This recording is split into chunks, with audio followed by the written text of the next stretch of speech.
Welcome back. తరచుగా మీ ఇంట్లో జ్వరాలు వస్తున్నాయా? ఉన్నట్టుండి మీ కుటుంబంలోని వ్యక్తులు అనారోగ్యం పాలవుతున్నారా? అయితే మీరు నిత్యం తాగే పాలను చెక్ చేసుకోండి. మీరు తీసుకునే పాలల్లో నీళ్లు కలుస్తున్నాయా లేక మరేమైనా కలుస్తున్నాయా తెలుసుకోండి. అవును, పాల దిగుబడి పెంచేందుకు డైరీ నిర్వాహకులు గేదెలకు కొన్ని భయంకరమైన ఇంజెక్షన్స్ ఇస్తున్నారు. గేదె ఒంట్లోనే కలుషితమై వస్తున్న పాలను మీరు తాగుతున్నారు. ఇంతకీ ఆ భయంకరమైన రసాయనాలేంటో మీరే చూడండి.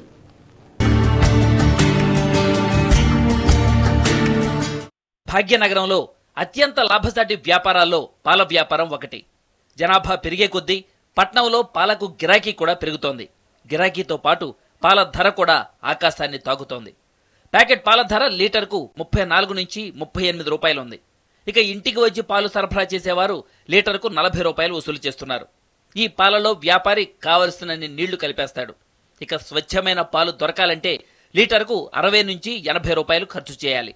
పాలకు రోజురోజుకి డిమాండ్ పెరుగుతుండటంతో పాల దిగుబడిని పెంచేందుకు వక్ర మార్గాలను కూడా అనుసరిస్తున్నారు. ముఖ్యంగా గేదెలు, ఆవులకు ఆక్సిటోసిన్ ఇంజెక్షన్లు ఇచ్చి పాల అధిక దిగుబడిని సాధిస్తున్నారు. సాధారణంగా అయితే దూడ తాగిన తరువాత గేదెల నుంచి పాలు పిదుగుతారు. కానీ దిగుబడి పెరగడం కోసం కొందరు పాల వ్యాపారులు దూడల్ని కూడా చంపేస్తున్నారు. ఆక్సిటోసిన్ ఇంజెక్షన్ ద్వారా దూడ లేకుండానే గేదె నుంచి పాలు తీయొచ్చు. ఎప్పుడంటే అప్పుడు ఆక్సిటోసిన్ ఇంజెక్షన్ ఇచ్చి గేదె పాలు పితుక్కోవచ్చు.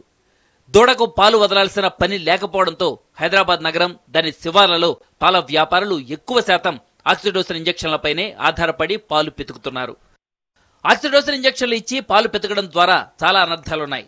ఆక్సిటోసిన్ పాలు తాగిన వారికి ఆరోగ్య సమస్యలు తలెత్తే అవకాశాలున్నాయి. అంతేకాదు ఆక్సిటోసిన్ ఇంజెక్షన్లు వాడిన గేదెలు అనారోగ్యానికి గురయ్యే అవకాశాలు చాలా ఎక్కువ. రోగాలతో గేదె చనిపోయే ప్రమాదం కూడా ఉంది.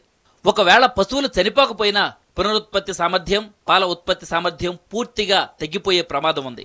ఎప్పుడైతే ఈ పిచ్యుటరీకి సంబంధించిన ఆక్సిటోసిన్ వాడతారో వాటి రిప్రొడక్టివ్ ఎఫిషియన్సీ తగ్గిపోతుంది.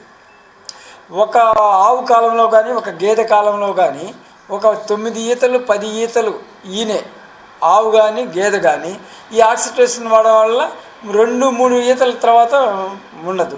ఇదే ఇక్కడ వాడిన తర్వాత ఆ రిప్రొడక్టివ్ ఎఫిషియన్సీ తగ్గిపోయిన ఆవును ఎనుమును ఏం చేస్తారు, గేదెను అమ్మేసేస్తారు.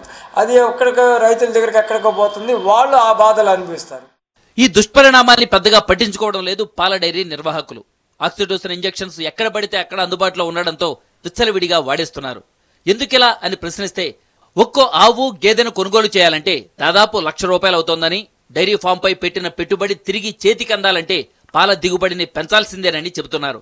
తప్పనిసరి పరిస్థితుల్లో గేదెలకు ఆక్సిటోసిన్ ఇంజెక్షన్స్ ఇవ్వక తప్పడం లేదంటున్నారు. బర్రె రేట్ చాలా రేట్ ఎక్కువైపోయింది. ఒక్క బర్రె ₹1,20,000. పాల రేట్ ఏమో తక్కువ. ప్యాకెట్ పాలేమో 35-36 రూపాయలు ఉంది. మేము ఏం నడపానా ఏం తినానా, గేదెలకు రోజు ₹3,000 ఖర్చు. ఇప్పుడు మాకు లేట్ అయితే కంపల్సరీ ఇంజక్షన్ ఏదో కొట్టి పాలు తీస్తాం. ఎందుకంటే మళ్ళీ మాకు టైం అయిపోతుంది అన్నట్టు ఇవ్వకుండా దూడలు లేకపోతే చచ్చిపోయినాయి అనుకో, మళ్ళీ పాలు ఖరాబ్ అయిపోతాయి కదా, ఇంజక్షన్ పెట్టి తీస్తాం. ఈ ఆక్సిటోసిన్ ఇంజెక్షన్లను పశువులకు కొన్ని ప్రత్యేక పరిస్థితుల్లో మాత్రమే వాడాలి. కానీ మార్కెట్లో అవి విచ్చలవిడిగా దొరుకుతుండటంతో వాడకం కూడా పెరిగింది. దూడలు ఉన్నా వాటికి పాలు వదలకుండా కేవలం ఆక్సిటోసిన్ ఇంజెక్షన్లు వాడుతున్న ఉదంతాలు కూడా ఉన్నాయి. ఆక్సిటోసిన్ వాడకాన్ని అరికట్టేందుకు ప్రత్యేక చర్యలు తీసుకోవాల్సిన పరిస్థితి తలెత్తింది.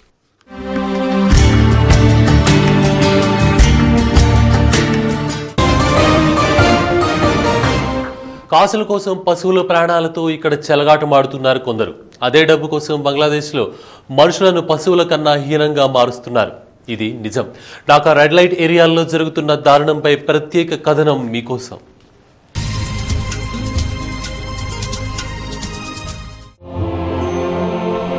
బంగ్లాదేశ్లోని ఫరీద్పూర్లోని ఓ వ్యభిచార గృహం ఇది. గృహం అనే కంటే కారాగారం అనడం కరెక్ట్. ఇక్కడ 800 మంది అమ్మాయిలుంటారు. ఇక్కడున్న వాళ్లలో చాలా మంది వాళ్ల కుటుంబ సభ్యులు అమ్మేస్తే ఇక్కడికొచ్చిన వారే, అది కూడా 12-15 వేలకి. వీళ్లంతా సెక్స్ బానిసల్లాగా ఎలాంటి ప్రతిఫలం లేకుండా కొన్నేళ్ల పాటు పనిచేయాల్సిందే. ఈ అమ్మాయి పేరు ఆశ. ఈమె ఇంకా టీనేజరే. రోజంతా కస్టమర్లను సాటిస్ఫై చేయాల్సిందే. వారంలో అన్ని రోజులు ఇదే తందు. ఒక్కో కస్టమర్కి ఈమెకు ₹80 వస్తాయి. అయితే ఈ డబ్బు వ్యభిచార గృహ నిర్వాహకురాలకే పోతుంది. ప్రతిరోజు ఆమె అందంగా కనిపించాల్సిందే. క్లయింట్స్ కి మరింత అట్రాక్టివ్ గా కనిపించాలంటే ఆమె ఇంకాస్త ఒళ్ళు చేయాలి. దీనికోసం ఆమె ఒరడాక్సిన్ అనే మందు వాడుతోంది. ఇది ఓ స్టెరాయిడ్. ఈ డ్రగ్ ని సాధారణంగా ఆవులు లావుగా కనిపించడం కోసం బంగ్లాదేశ్ లో వాడుతుంటారు. దీనివల్ల చాలా సైడ్ ఎఫెక్ట్లు కూడా ఉంటాయి. నేను రోజుకి 2 టాబ్లెట్స్ వేసుకుంటాను.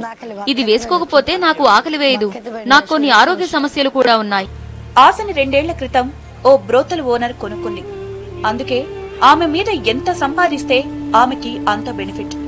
అందుకే ఆశ అందంగా కనిపించాలని ఆమెతో ఆ బ్రోతల్ ఓనర్ ఈ టాబ్లెట్లని మింగిస్తోంది. ఈ టాబ్లెట్ వాళ్ళు అందంగా ఆరోగ్యంగా ఉండడం కోసం, దానివల్ల మరింత మంది కస్టమర్లు రావడానికి అవకాశం ఉంది. ఈ టాబ్లెట్ తో సైడ్ ఎఫెక్ట్స్ ఉంటాయన్న సంగతి నాకు తెలుసు. అందుకే వాళ్ళకి విటమిన్ టాబ్లెట్లు కూడా ఇస్తుంటాను. ఒరడాక్సిన్ ని దేశంలోని చాలా బ్రోతల్ హౌజుల్లో రొటీన్ గా వాడేస్తుంటారు. చిన్న వయసు అమ్మాయిల్ని వయసొచ్చిన వారిలాగా కనిపించేలా చేస్తుంది. అందుకే దీంతో వాళ్లు లావుగా కండపట్టినట్టు కనిపిస్తారని బ్రోతల్ హౌజుల ఓనర్లు అమ్మాయిలతో రోజు దీన్ని మింగిస్తుంటారు. ఒరడాక్సిన్ వాడడం వల్ల ఆ అమ్మాయిలు సరైన ఫుడ్ తినకుండానే లావుగా ఆరోగ్యంగా ఉన్నట్టు అవుతారు. ప్రపంచంలోని అత్యంత పేద దేశాల్లో ఒకటైన బంగ్లాదేశ్ లో చాలా మందికి సరైన పౌష్టికాహారమే ఉండదు. అందుకే లావుగా ఉంటే ఆకర్షణీయంగా ఉన్నట్టు ఫీలవుతారు. అవి విటమిన్ టాబ్లెట్లని, వీటిని వాడితే ఆరోగ్యం బాగుంటుందని బ్రోతల్ ఓనర్లు అమాయకులైన ఆ అమ్మాయిలను నమ్మిస్తారు. The drugs are being sold within the vitamin can. The quacks. ఈ డ్రగ్స్ ని విటమిన్ టాబ్లెట్ల డబ్బాలోనే వేసమ్ముతారు.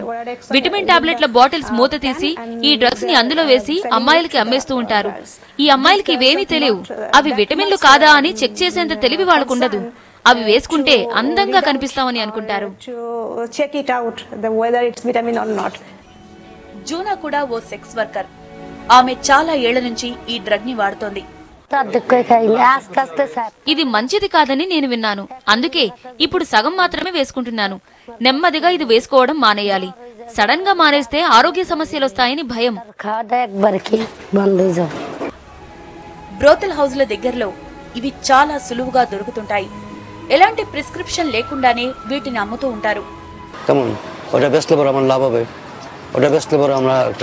వరడాక్సిన్ ఎక్కువగా అమ్ముడుపోతుంది. ఇది అమ్మటం వల్ల నాకు లాభం బాగానే ఉంటుంది. దీనితోనే మా కుటుంబాన్ని పోషిస్తున్నాను.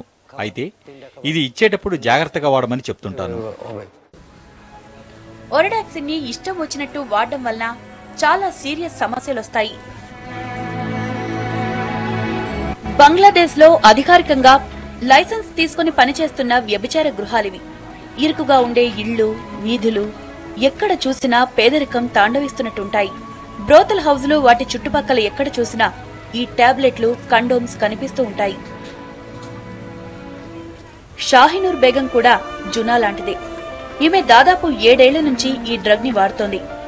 ఒరడాక్సిన్ సైడ్ ఎఫెక్ట్స్ గురించి ఈమెకి ఈ మధ్యనే తెలిసింది. ఈ టాబ్లెట్లను వాడకూడదని సీరియస్ గా ప్రయత్నిస్తోంది. కానీ ఆమె వల్ల కావట్లేదు. టాబ్లెట్ వేసుకున్నప్పుడు నాకు బాగున్నట్టు అనిపిస్తుంది. మానేస్తే మాత్రం మంచం మీద నుంచి కూడా లేవలేను. నేను తిండి కూడా తినలేను. చేతులు కాళ్లు వాడవు.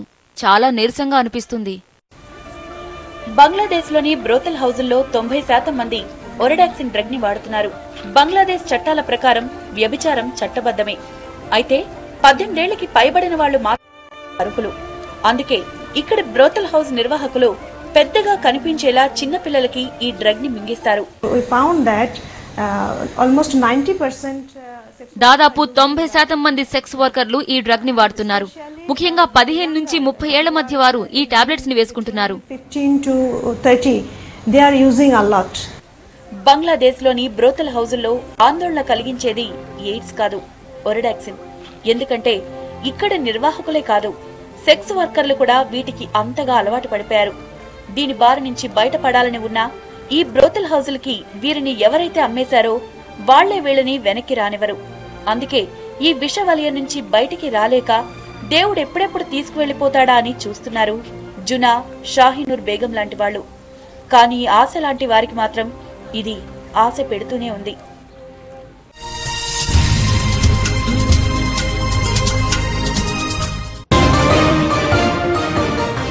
ఇవి బులెటిన్ విశేషాలు. తిరిగి రేపు మధ్యాహ్నం 1:30 న్యూస్ బులెటిన్లో మళ్ళీ కలుసుకుందాం. అంతవరకు చూస్తూనే ఉండండి టీవీ1.